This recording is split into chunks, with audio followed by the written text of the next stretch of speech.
Nuevamente y aprovecho para presentarles mi proyecto de investigación que se titula Significación y usos de modelos de evaluación convencionales en prácticas autoevaluativas de programas en modalidad de educación mixta, el caso del Centro Universitario del Norte de la Universidad de Guadalajara. Mi proyecto tiene que ver con el proceso de autoevaluación de programas educativos.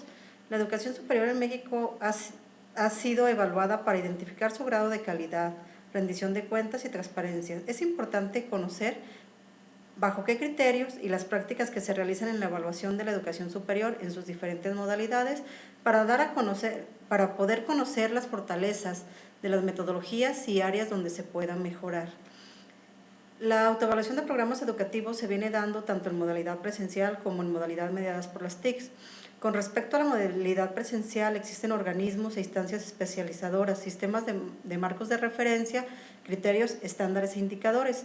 Sin embargo, en la autoevaluación mediadas por las TIC, pues hace falta de un marco normativo, organismos e instancias especializadoras, criterios, estándares e indicadores.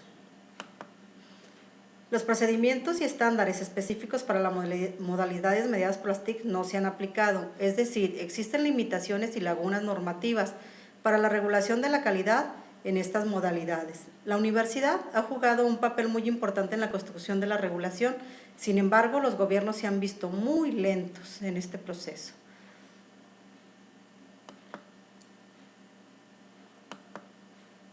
Además, el incremento de la educación a distancia y las ofertas educativas transnacionales se han diferenciado por formarse y efectuarse sin normas nacionales mínimas de calidad y pertenencia respecto a las necesidades de cada país. También la diversidad y la complejidad de los modelos educativos ha sido uno de los factores que ha determinado la lentitud en la aprobación de la regulación a distancia. En el año 2007, el Centro Universitario del Norte evaluó 4 programas educativos, lo que fue Psicología, Administración, Contaduría y Derecho, por los CIES, pero con una modalidad totalmente tradicional, porque hasta el 2009, fue cuando oficialmente se crea la metodología para evaluar la educación a distancia. Es por ello que esta investigación quiere rescatar cómo se significan y usan los modelos de evaluación presencial en prácticas de modalidad mixta. Los objetivos planteados son analizar la significación y uso de los actores implicados en la evaluación de los modelos convencionales en prácticas de autoevaluación de programas en modalidad B-Learning, determinar las prácticas de autoevaluación y los significados que asignan los actores en CUNORTE, determinar los usos que le dan los actores a los resultados de la autoevaluación, establecer las disfuncionalidades que tienen las prácticas y usos vigentes respecto a los programas educativos en modalidad mixta, determinar las implicaciones que tienen las prácticas y usos vigentes en el desarrollo de los programas en modalidad mixta y rescatar las buenas prácticas de autoevaluación para los programas en modalidad B-Learning. Con respecto al objeto de estudio, las estructuras tienen que ver con las políticas de evaluación, la institución y análisis de las prácticas autoevaluativas.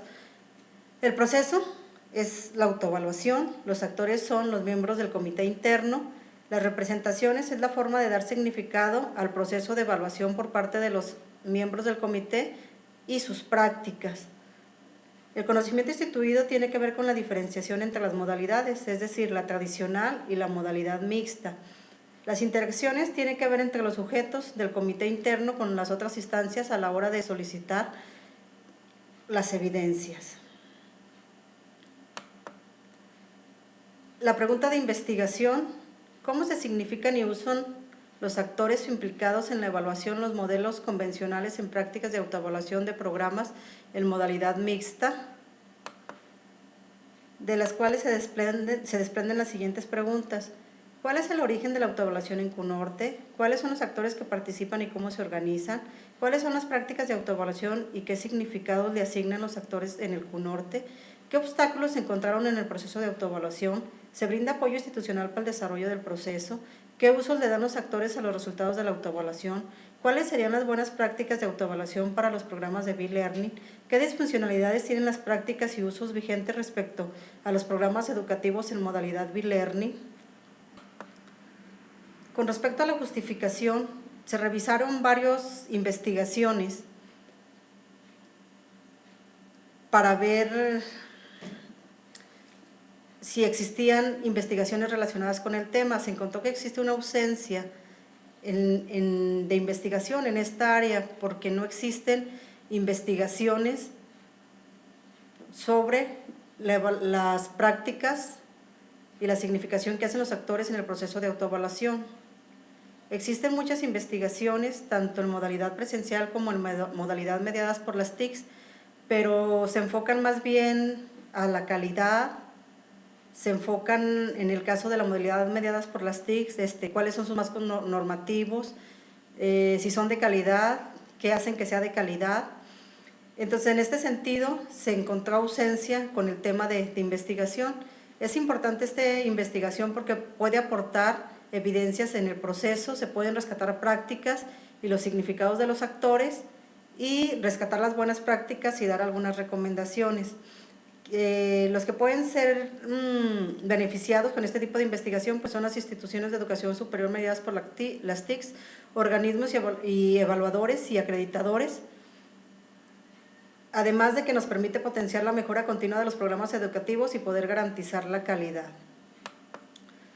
Con respecto a la metodología y por la naturaleza del objeto de estudio, resulta pertinente utilizar la metodología cualitativa, haciendo uso del método descriptivo, teoría fundamentada, la herramienta de la entrevista a profundidad, con el fin de lograr un acercamiento a la práctica realizada por los comités internos, así como la comprensión de los procesos de significación que tienen lugar en los sujetos en la autoevaluación de programas educativos. Con respecto a la teoría fundamentada, tenemos dos autores, que el primero dice que nos permite descubrir aquellos aspectos relevantes en una determinada investigación o es útil para investigaciones en el campo con temas relacionados con las conductas humanas. El caso, como en este caso de la investigación, nosotros queremos rescatar las prácticas y la significación de los actores, por eso nos es útil la teoría fundamentada. Aparte, la teoría fundamentada nos permite determinar cuál es el núcleo central de las representaciones sociales y sobre qué estructuras se estructuran las mismas. Las representaciones sociales consisten en buscar en las expresiones de sentido común de los informantes, aquellos pensamientos que orienten sus prácticas, la lógica que las organiza y los contenidos mismos.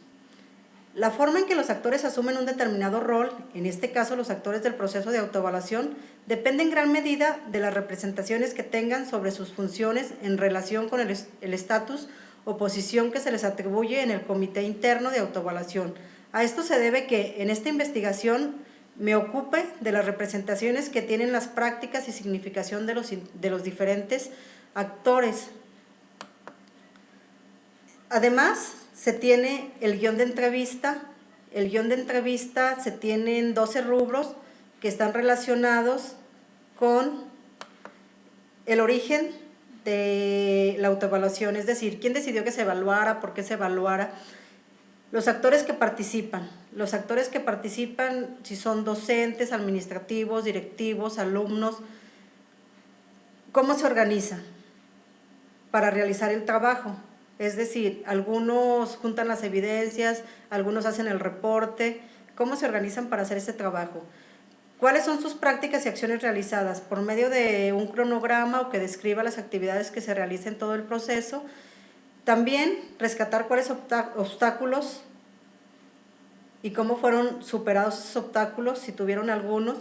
Además también si se recibió algún tipo de apoyo institucional, es decir, se les descargó de trabajo para que pudieran realizar este proceso. Los usos internos dados a los resultados, es decir, ¿es útil para la mejora o solo para el proceso administrativo? Las buenas prácticas, ver qué funcionó, qué no funcionó, de igual las disfuncionalidades de las prácticas, que den una opinión sobre la metodología de los CIES. Además, la utilidad para mejorar la calidad, es decir, si se considera útil para mejorar la calidad o solo es por cuestión monetaria. Y finalmente, ¿qué recomendaciones se le darían a los CIES del resultado de todo este proceso? Bueno, hasta aquí dejo mi presentación. Espero sus comentarios y fue un gusto volver a saludarlos.